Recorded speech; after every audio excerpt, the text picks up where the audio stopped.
अब बात करेंगे self excited DC compound generator के बारे में।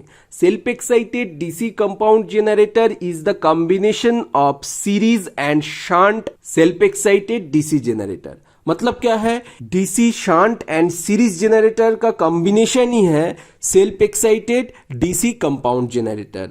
अब self excited DC compound generator further classified into two category. First is long shunt compound generator and second is short shunt compound generator. First पढ़ेंगे long shunt compound generator. This is the circuit diagram of long shunt DC compound generator.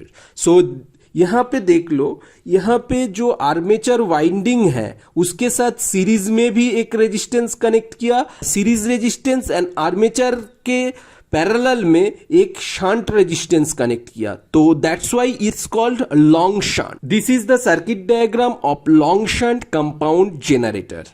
सो यहां पे देखो IA current, यहां से जो armature current है उसको IA से रिप्रेजेंट किया, IAC से रिप्रेजेंट किया सीरीज फील्ड करंट को, एंड सीरीज फील्ड रेजिस्टेंस को RAC से रिप्रेजेंट किया, शंट फील्ड रेजिस्टेंस को RSH से रिप्रेजेंट किया, एंड शंट फील्ड करंट को ISH से रिप्रेजेंट किया, एंड लोड करंट को IL से रिप्रेजेंट किया, VT से रिप्रेजेंट किया टर्मिनल वोल्टेज को। अब यहां पे देखो IA इक्वल टू IAC, देखो ये जो सीरीज में है ये यहां से IA निकला है और IAC ये दोनों सीरीज में है, दैट्स व्हाई दो करंट इक्वल है, IA इक्वल टू IAC।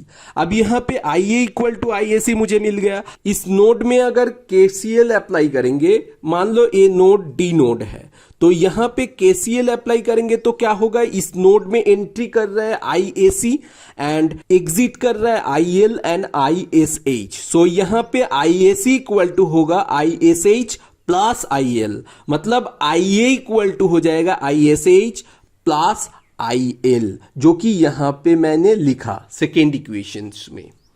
अब यहां पे देखो शंट फील्ड करंट कितना मिलेगा, शंट फील्ड करंट कैसे निकालेंगे, इस फिर से यहां पे क्या कर लो, सो यहां पे टर्मिनल वोल्टेज VT है, सो इसको पैरेलल में यहां पे जोड़ दो, एंड इसमें देखो कितना आएगा, ISH into RSH equal to आ जाएगा VT। शंट फील्ड करंट कितना मिलेगा, ISH equal to VT by RSH। अब देखो जेनरेटेड EMF निकालना है तो क्या करेंगे, इस लूप में KVL अप्लाई कर देंगे। तो KVL अप्लाई करेंगे तो क्या होगा, EG इक्वल टू IARA मतलब आर्मेचर रेजिस्टेंस ड्रॉप, इसके बाद सीरीज फील्ड वाइंडिंग में जो रेजिस्टेंस ड्रॉप है RAC into IAC, IG equal to IARA plus IAC into RAC plus VT जो टर्मिनल वोल्टेज है। सो ये यहां पे लिख दिया। अब ब्रश ड्रॉप को कंसीडर करेंगे तो इक्वेशन कुछ इस तरीके का बनेगा, प्लस V ब्रश हो जाएगा, यहां पे प्लस V ब्रश हो जाएगा, प्लस 2V ब्रश, यही है। ब्रश ड्रॉप को अगर कंसीडर करेंगे तो यहां पे प्लस 2V ब्रश लिख देंगे। सो यहां पे देखो IAC इक्वल टू IA है, तो यहां पे IA कॉमन ले लिया और RA plus RAC plus VT plus 2V brush. So brush drop को यहां पे कंसीडर कर दिया गया है। अब यहां पे पावर रिलेशन कैसे निकलेगा, power developed in the armature EG into IA हो जाएगा, power developed in the armature.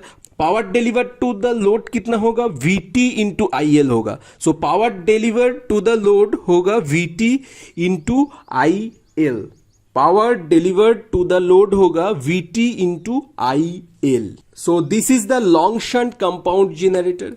Short shunt compound generator, short shunt compound generator में लॉन्ग शंट में क्या किया था, सीरीज फील्ड वाइंडिंग आर्मेचर के पैरेलल क्या ड्रॉ किए थे, शंट फील्ड वाइंडिंग को लगाए थे। अब शॉर्ट शंट कंपाउंड जनरेटर में क्या करेंगे, सिर्फ आर्मेचर के पैरेलल में शंट फील्ड वाइंडिंग लगाएंगे। सो RSH क्या होगा, सिर्फ आर्मेचर के पैरेलल में लगाएंगे, यहां पे सीरीज फील्ड के पैरेलल में नहीं लगाया। अब यहां पे वोल्टेज एंड करंट रिलेशन देख लेते हैं। सो IAC इक्वल टू IL होगा, देखो IAC इक्वल टू IL होगा, क्योंकि ये सीरीज में है। So IAC equal to IL। So IA equal to क्या होगा, IA इक्वल टू निकलना है तो यहाँ पे क्या करेंगे, KCL अप्लाई करेंगे। इस पॉइंट को एक D पॉइंट मान लेते हैं तो IA इक्वल टू हो जाएगा, IA एंटर कर रहा है D पॉइंट पे एंड ISH एंड ISE ये दोनों एग्जिट कर रहा है तो IA equal to ISH plus IL करेंगे। सो यहाँ पे KCL लगा के निकाल लेंगे IA का वैल्यू। अब यहाँ पे निकालना है जेनरेटेड EMF। जेनरेटेड EMF कैसे निकालेंगे, EG इक्वल टू क्या होगा, आर्मेचर में जो वोल्टेज ड्रॉप है IARA इसको लिखेंगे plus IAC RAC plus VT। अब यहाँ पे सीरीज फील्ड वाइंडिंग में जितना ड्रॉप है, कितना ड्रॉप है, RAC into IAC and terminal voltage VT है। सो ये है generated EMF। So generated EMF equal to होगा IARA। सो मैंने यहाँ पे रिप्लेस कर दिया IAC के जगह पे IL को। सो यहाँ पे IAC के जगह पे IL अगर रिप्लेस करेंगे तो यहाँ पे मिल जाएगा EG equal to IARA plus IL RAC plus VT। अब वोल्टेज ड्रॉप को अगर कंसीडर करेंगे तो +2 V ब्रश कर देंगे। सो यहाँ पे +2 V ब्रश। सो कुछ इस तरीके का इक्वेशन बन जाएगा। अब देखो शंट फील्ड करंट अगर निकालना है, सो शंट फील्ड करंट निकालना है तो क्या करेंगे, ISH into RSH that equal to क्या होगा, ये जो पॉइंट है और इस पॉइंट को कंसीडर करो तो ये टोटली सीरीज में है तो IAC into IAC into VT।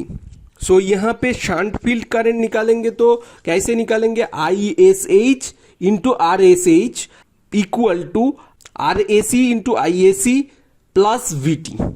So यहाँ पे देख सकते हो हम वही लिखा। So ISH equal to RAC into IAC plus VT divided by RSH। So shunt field current यहाँ पे मिल जाएगा। अब पावर रिलेशन अगर लिखेंगे तो power relation, power developed in the armature that equal to EG into IA। So EG into IA हो जाएगा and power delivered to the load कितना होगा, power delivered to the load होगा VL इंटू IL। अब देखो compound generator का further दो category जो कि cumulative compound and differential compound, इसके बारे में भी डिस्कस कर लेते हैं। सो यहाँ पे देखो, यहाँ पे mainly cumulative compound and differential compound जो जनरेटर है इसको क्लासिफाई किया जाता है series and shunt field winding के डायरेक्शन के ऊपर, करंट डायरेक्शन के ऊपर डिपेंड करके इस दो कैटेगरी में क्लासिफाई किया जाता है। अब देखो यहाँ पे सीरीज करंट जो है, series current and shunt current अगर एक दूसरे को असिस्ट करता है, मतलब एक ही डायरेक्शन में फ्लो होता है, या इसको बोलते हैं असिस्ट करना। सो एक ही डायरेक्शन में अगर फ्लो होगा तो इस टाइप ऑफ जनरेटर को बोलेंगे क्यूमुलेटिव कंपाउंड। सो इसके लिए क्यूमुलेटिव कंपाउंड के लिए जो फ्लक्स होगा, फ्लक्स इक्वल टू क्या होगा, phi AC plus phi SH, मतलब दोनों फ्लक्स एक दूसरे को असिस्ट करे। सो इस टाइप ऑफ DC जनरेटर को क्या बोलेंगे, क्यूमुलेटिव कंपाउंड DC जनरेटर। अब डिफरेंशियल कंपाउंड DC जनरेटर में देख लो, करंट IAC जो सीरीज फील्ड करंट है वो देखो इस तरफ बह रहा है और शंट फील्ड करंट जो है देखो उल्टा तरफ बह रहा है, तो मतलब एक दूसरे को अपोज कर रहा है। सो अगर एक दूसरे को अपोज करेगा तो इस type of DC compound generator को हम बोलेंगे डिफरेंशियल कंपाउंड DC जनरेटर। इसके लिए phi का जो वैल्यू होगा, phi इक्वल टू होगा phi AC minus phi SH। So that's it. Thank you.